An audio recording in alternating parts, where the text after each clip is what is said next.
നമസ്കാരം, one and only സ്പോർട്സിൻ്റെ പുതിയ വീഡിയോയിലേക്ക് വീണ്ടും സ്വാഗതം. നമ്മുടെ ചാനൽ ആദ്യമായി കാണുന്നവരാണെങ്കിൽ ഒന്ന് സബ്സ്ക്രൈബ് ചെയ്തുകൊണ്ട് തന്നെ സപ്പോർട്ട് ചെയ്യണം.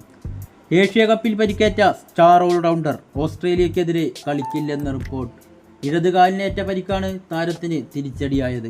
ശ്രീലങ്കയ്ക്കെതിരായ അവസാന സൂപ്പർ 4 മത്സരത്തിലാണ് പാണ്ഡ്യയ്ക്ക് പരിക്കേറ്റത്. താരത്തിന് 4 ആഴ്ചയെങ്കിലും വിശ്രമം ആവശ്യമാണെന്നാണ് ഹിന്ദി പത്രമായ ദൈനിക് ജാഗരൻ റിപ്പോർട്ട് ചെയ്യുന്നത്.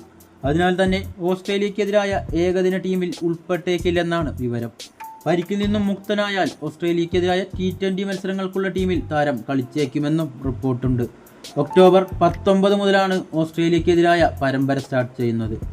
3 ഏകദിനങ്ങൾ അടങ്ങുന്ന ഒരു പരമ്പരയും അതിനുശേഷം 5 T20 മത്സരങ്ങൾ അടങ്ങുന്ന ഒരു പരമ്പരയുമാണ് ഇന്ത്യ ഓസ്ട്രേലിയക്കെതിരെ കളിക്കുക.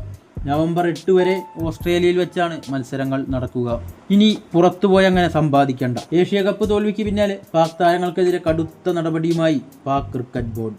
വിദേശ T20 ലീഗുകളിൽ കളിക്കുന്നതിനുള്ള പാക് താരങ്ങളുടെ NOC റദ്ദാക്കിയിരിക്കുകയാണ് PCB. അതോടെ വിദേശ ലീഗുകളിൽ കളിക്കാൻ താരങ്ങൾക്കാകില്ല. ESPN ക്രിക്കിൻഫോയുടെ റിപ്പോർട്ട് പ്രകാരം PCB CEO ആയ സുമാരി അഹമ്മദ് സയ്യദ് താരങ്ങൾക്കും അവരുടെ ഏജന്റുമാരുടെയും NOC റദ്ദാക്കിയതിനെ സംബന്ധിച്ചുള്ള റിപ്പോർട്ടുണ്ട്. PCB ചെയർമാൻ്റെ അനുമതി പ്രകാരം വിദേശ ലീഗുകളിൽ കളിക്കുന്നതിനായുള്ള താരങ്ങളുടെ NOC ഇനിയൊരു അറിയിപ്പുണ്ടാക്കുന്നതുവരെ റദ്ദാക്കുന്നു എന്നാണ് PCB നോട്ടീസിൽ പറയുന്നത്. അനവധി പാക് താരങ്ങളാണ് ദി 100, CPL, വൈറ്റാലിറ്റി ബ്ലാസ്റ്റ് തുടങ്ങിയ വിദേശ ലീഗുകളിൽ കളിക്കുന്നത്. ബാബർ അസം, മുഹമ്മദ് റിസാൻ എന്നിവരടക്കം 7 പാക് താരങ്ങൾ ഓസ്ട്രേലിയൻ T20 ലീഗായ ബിഗ് ബാഷിൻ്റെ പുതിയ സീസൺ ലേലത്തിന് പേര് രജിസ്റ്റർ ചെയ്തിട്ടുണ്ട്. നസീം ഷാ, സൈം അയൂബ്, ഫക്കർ സമാൻ തുടങ്ങിയവരും IL T20യിൽ കളിക്കാനൊരുങ്ങുകയാണ്.